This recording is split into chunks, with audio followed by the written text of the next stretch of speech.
పితా పుత్ర పవిత్రాత్మ నామమున ఆమేన్. నేటి సువార్త పునీత మత్తయి గారు రాసిన సువార్త 23వ అధ్యాయం 27వ వచనం నుండి 32వ వచనం వరకు. అయ్యో కపట భక్తులైన ధర్మశాస్త్రోపదేశకులారా, పరిసయ్యులారా, మీరు సున్నము కొట్టిన సమాధుల వలె ఉన్నారు.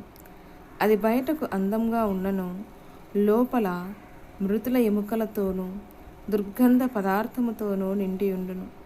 అట్లనే మీరును బయటకు నీతిమంతుల వలె కనబడినను, లోపల కపటముతోనూ కలుషముతోనూ నిండియున్నారు.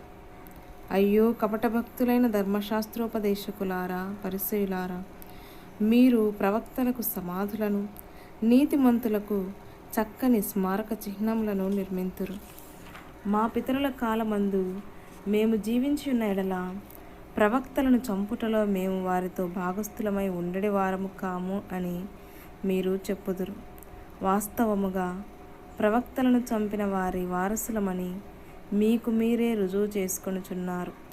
కావున మీ పూర్వులు ప్రారంభించిన పనిని పూర్తి చేయుడు. ఇది క్రీస్తు సువిశేషము. క్రీస్తువా మీకు స్తుతి కలుగునుగాక.